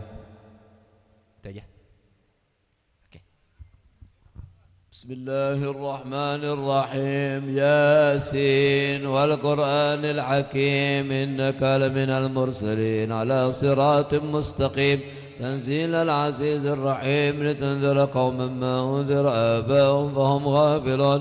لقد حق القول على أكثرهم فهم لا يؤمنون. إنا جعلنا في أعناقهم أغلالا فهي إلى الأذقان فهم مقمحون. وجعلنا من بين أيديهم سدا ومن خلفهم سدا فأغشيناهم فهم لا يبصرون. وسواء عليهم أنذرتهم أم لم تنذرهم لا يؤمنون. إنما تنذر من اتبع ذكر وخشي الرحمن بالغيب فبشره بمغفرة وأجر كريم. إنا نحن نحيي الموتى ونكتب ما قدموا وآثارهم وكل شيء أحصيناه في إمام مبين. واضرب لهم مثلا أصحاب القرية إذ جاءها المرسلون إذ أرسلنا إليهم اثنين فكذبوهما فعززنا بثالث فقالوا إنا إليكم مرسلون. قالوا ما أنتم إلا بشر مثلنا وما أنزل الرحمن من شيء إن أنتم إلا تكذبون. قالوا ربنا يعلم إنا إليكم لمرسلون وما علينا إلا البلاغ المبين. قالوا إنا تطيرنا بكم لئن لم تنتهوا لنرجمنكم وليمسنكم منا عذاب أليم. قالوا طائركم معكم إن ذكرتم بل أنتم قوم مسرفون وجاء من أقصى المدينة رجل يسعى قال يا قوم اتبعوا المرسلين اتبعوا من لا يسألكم أجرا وهم مهتدون وما لي لا أعبد الذي فطرني وإليه ترجعون أتخذ من دونه آلهة يردني الرحمن بضر لا تغني عني شفاعتي ولا ينقذون إني إذا لفي ضلال مبين إني آمنت بربكم فاسمعون قيل ادخلوا الجنة بما غفر لي ربي وجعلني من المكرمين وما أنزلنا على قومه من بعده من جند من السماء وما كنا منزلين إن كانت إلا صيحة واحدة فإذا هم خامدون يا حسرة على العباد ما يأتيهم من رسول إلا كانوا به يستهزئون ألم يروا كما أهلكنا قبلهم من القرون أنهم إليهم لا يرجعون وإن كل لما جميع لدينا محضرون وآية لهم الأرض الميتة أحييناها وأخرجنا منها حبا فمنه يأكلون وجعلنا فيها جنات من نخيل وعناب وفجرنا فيها من العيون ليأكلوا من ثمره وما عملته أيديهم أفلا يشكرون سبحان الذي خلق الأزواج كلها مما تنبت الأرض ومن أنفسهم ومما لا يعلمون وآية لهم الليل نسلخ منه النهار فإذا هم مظلمون والشمس تجري لمستقر لها ذلك تقدير العزيز العليم والقمر قدرناه منازل حتى عاد كالأرجون القديم لا الشمس ينبغي لها أن تدرك القمر ولا الليل سابق النهار وكل في فلك يسبحون وآية لهم أنا حملنا ذريتهم في الفلك المشحون وخلقنا لهم من مثل ما يركبون وإن نشأ نغرقهم فلن صريخ لهم ولا هم ينقذون إلا رحمة منا ومتاعا إلى حين وإذا قيل لهم اتقوا ما بين أيديكم وما خلفكم لعلكم ترحمون وما تأتيهم من آية من آيات ربهم إلا كانوا عنها معرضين وإذا قيل لهم أنفقوا مما رزقكم الله قال الذين كفروا للذين آمنوا أنطعم من لو يشاء الله أطعمه إن أنتم إلا في ضلال مبين ويقولون متى هذا الوعد إن كنتم صادقين ما ينظرون إلا صيحة واحدة تأخذهم وهم يخصمون ولا يستطيعون توصية ولا إلى أهلهم يرجعون ونفخ في الصور فإذا هم من الأجداث إلى ربهم ينزلون قالوا يا ويلنا من بعثنا من مرقدنا هذا ما وعد الرحمن وصدق المرسلون إن كانت إلا صيحة واحدة فإذا هم جميع لدينا محضرون فاليوم لا تظلم نفس شيئا ولا تجزون إلا ما كنتم إن أصحاب الجنة اليوم في شغل فاكهون هم وأزواجهم في ظلال على الأرائك متكئون لهم فيها فاكهة ولهم ما يدعون سلام قولا من رب رحيم ألم أعهد إليكم يا بني آدم ألا تعبدوا الشيطان إنه لكم عدو مبين وأن اعبدوني هذا صراط مستقيم ولقد أضل منكم جبلا كثيرا أفلم تكونوا تعقلون هذه جهنم التي كنتم توعدون اصلاها اليوم بما كنتم تكفرون اليوم نختم على أفواههم وتكلمنا أيديهم وتشهد أرجلهم بما كانوا يكسبون ولو نشاء لطمسنا على أعينهم فاستبقوا الصراط فأنى يبصرون ولو نشاء لمسخناهم على مكانتهم فما استطاعوا مضيا ولا يرجعون ومن نؤمره نكس في الخلق أفلا يعقلون وما علمناه الشعر ما ينبغي له إن هو إلا ذكر وقرآن مبين لينذر من كان حيا ويحق القول على الكافرين أولم يرى أنا خلقنا لهم مما عملت أيدينا أنعاما فهم لها مالكون وذللناها لهم فمنها ركوب ومنها يأكلون ولهم فيها منافع ومشارب أفلا يشكرون واتخذوا من دون الله آلهة لعلهم ينصرون لا يستطيعون نصرهم وهم لهم جند مؤضرون فلا يحزنك قولهم إنا نعلم ما يسرون وما يعلنون أولم يرى الإنسان أنا خلقناه من نطفة فإذا هو خصيم مبين وضرب لنا مثلا ونسى خلقه قال ما يحيي العظام وهي رميم قل يحييها الذي أنشأها أول مرة وهو بكل خلق عليم الذي جعل لكم من الشجر الأخضر نارا فإذا أنتم منه توقدون أوليس الذي خلق السماوات والأرض بقادر ألا أن يخلق مثلهم بلى وهو الخلاق العليم إنما أمره إذا أراد شيئا أن يقول لكم فيكون فسبحان الذي بيده ملكوت كل شيء وإليه ترجعون صدق الله العظيم بسم الله الرحمن الرحيم قل هو الله أحد الله الصمد لم يلد ولم يولد ولم يكن له كفوا أحد بسم الله الرحمن الرحيم قل هو الله أحد الله الصمد لم يلد ولم يولد ولم يكن له كفوا أحد بسم الله الرحمن الرحيم قل هو الله أحد الله الصمد لم يلد ولم يولد ولم يكن له كفوا أحد الله أكبر لا إله إلا الله الله أكبر ولله الحمد بسم الله الرحمن الرحيم قل أعوذ برب الفلق من شر ما خلق ومن شر غاسق إذا وقب ومن شر النفاثات في العقد من شر حاسد إذا حسد الله أكبر لا إله إلا الله الله أكبر ولله الحمد بسم الله الرحمن الرحيم قل أعوذ برب الناس ملك الناس إله الناس من شر وسواس روح الناس الذي يوسوس في صدور الناس من الجنة والناس الله أكبر لا إله إلا الله الله أكبر ولله الحمد بسم الله الرحمن الرحيم الحمد لله رب العالمين الرحمن الرحيم مالك يوم الدين إياك نعبد وإياك نستعين اهدنا الصراط المستقيم صراط الذين أنعمت عليهم غير المغضوب عليهم ولا الضالين آمين بسم الله الرحمن الرحيم ألف لام ميم ذلك الكتاب لا ريب فيه هدى للمتقين الذين يؤمنون بالغيب ويقيمون الصلاة ومما رزقناهم ينفقون والذين يؤمنون بما أنزل إليك وما أنزل من قبلك وبالآخرة هم يوقنون أولئك على هدى من ربهم وأولئك هم المفلحون وإلهكم إله واحد لا إله إلا هو الرحمن الرحيم الله لا إله إلا هو الحي القيوم لا تعوذ سنة ولا نوم له ما في السماوات وما في الأرض من ذا الذي يشفع إلا بإذنه يعلم ما بين أيديهم وما خلفهم ولا يحيطون بشيء من علمه إلا بما شاء واسع كرسيه السماوات والأرض ولا يؤوده حفظهما العلي العظيم لله ما في السماوات وما في الأرض وإن تبدوا ما في أنفسكم أو تخفوه يحاسبكم بالله فيغفر لمن يشاء ويعذب من يشاء والله على كل شيء قدير